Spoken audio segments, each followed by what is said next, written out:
If you know the enemy and know yourself, you need not fear the result of 100 battles.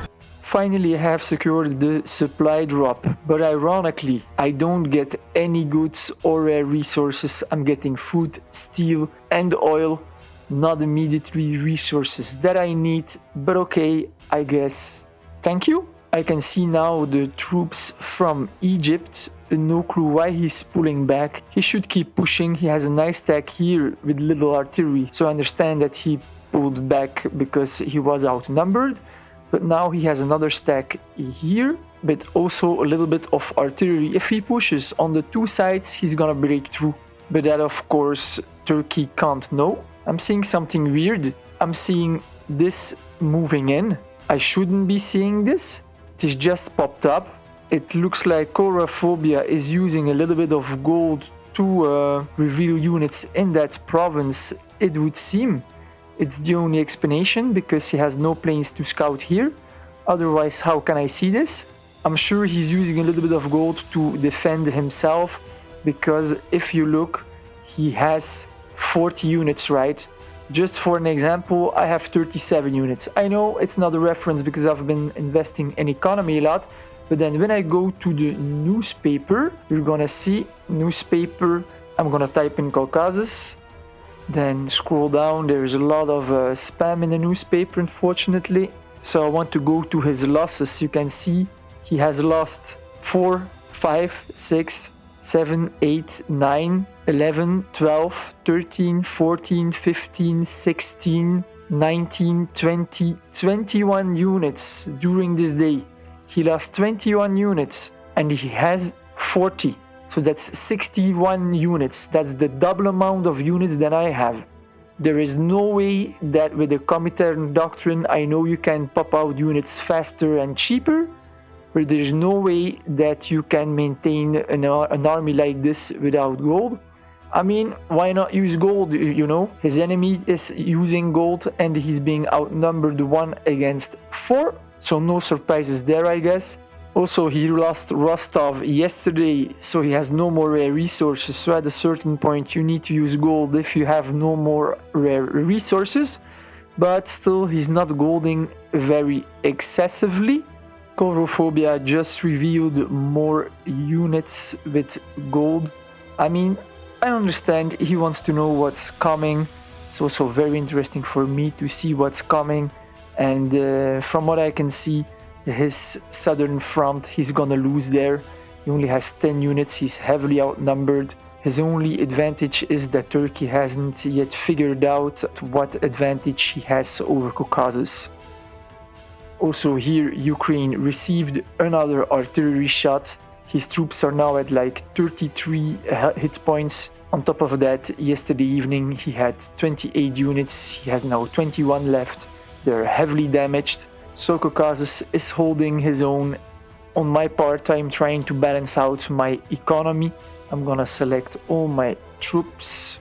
I'm upgrading all my infantry. 7 more infantry to go. I've been talking to Chorophobia to know what happened last night while I was sleeping. What happened is he fell asleep because he just finished a match for the Alliance World Cup and he has been awake straight for 48 hours, and so he fell asleep. His units got caught by Ukraine and that's why he lost so many units. On the other hand, Ukraine has been healing up his tanks with gold, so he's now using a bit of gold as well. If he wouldn't have fell asleep, Ukraine would have been killed already, which is no surprise because if you see all this artillery here, there is no way that without gold he could have retreated all this way again with losing only a few units like he did. You can see here, Communist Russia, he is moving. I don't know what he's up to. Communist Russia has troops in Rostov, he has troops here somewhere. He's not participating in the fight, but he is guarding their borders so that Caucasus can't break through.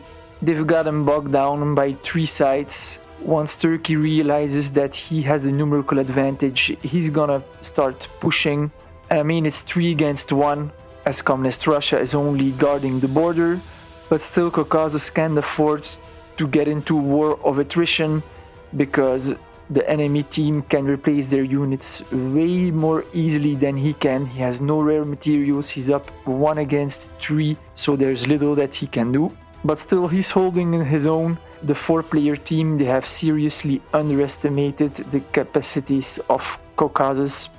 Finally, I can see the communist Russian troops. He has 8 units, he has anti-air, anti-tank, armored cars and infantry.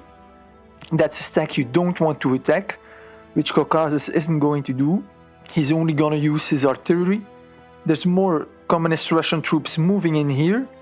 Remember, he still has troops somewhere here too, so that ain't looking good for Caucasus. But on the upside, he was able to get another free shot at Ukraine, and his stack is now almost at only 25% health.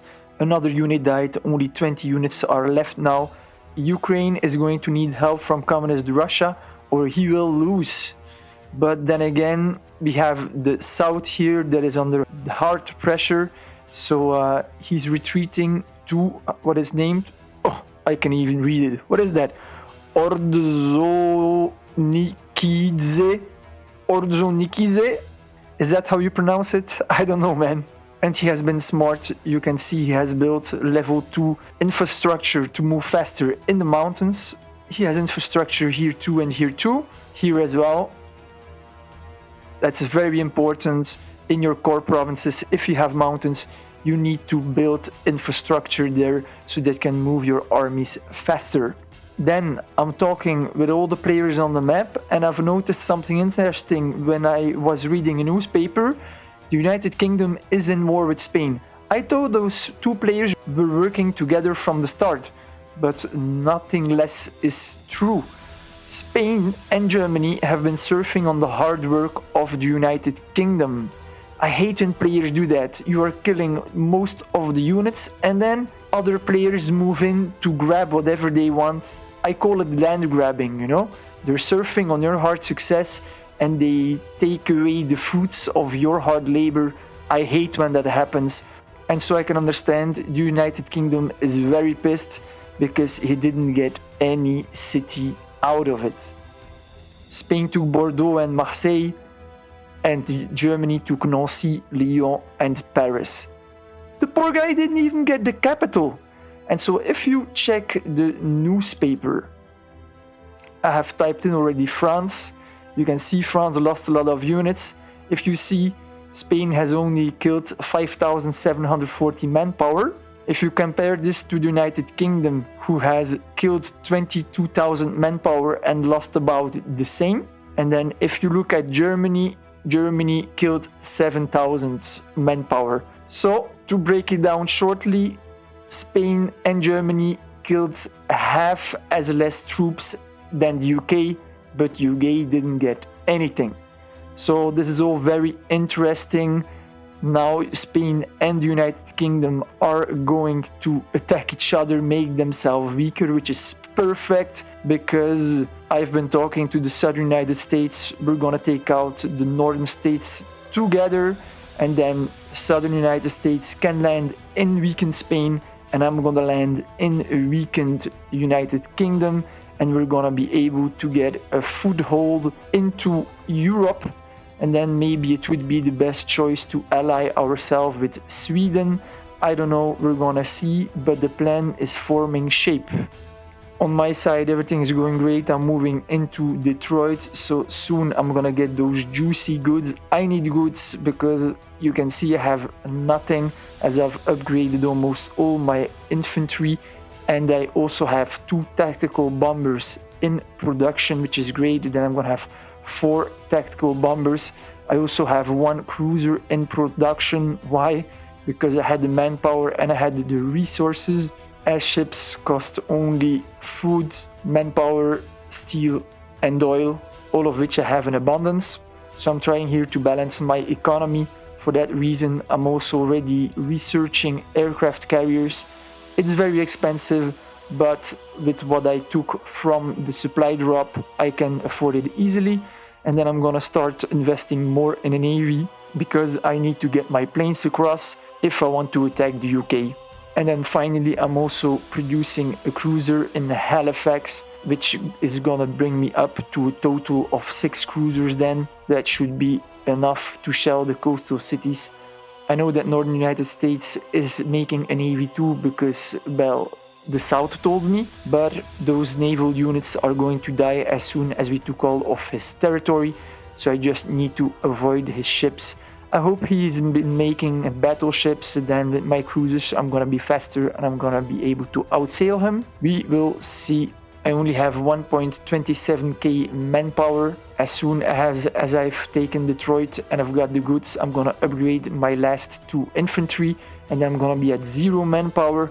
So I'm very happy that I've constructed 5 recruitment centers, even though it held me back and I had a small army.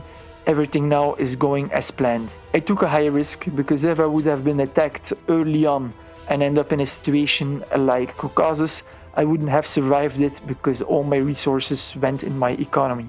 Let's take a look at the losses of the countries that Caucasus is facing.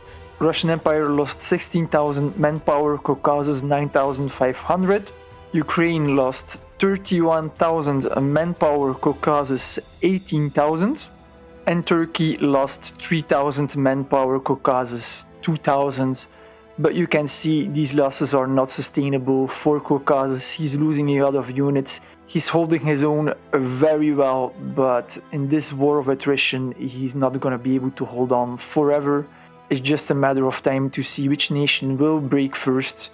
One thing is sure, with the losses that I am seeing in the newspaper, Ukraine used gold, Caucasus used gold in countermeasure. I'm a bit disappointed that this is going on my map, but I know it's the reality for each game, but usually it's better hidden and most players don't know that it's happening until it's too late.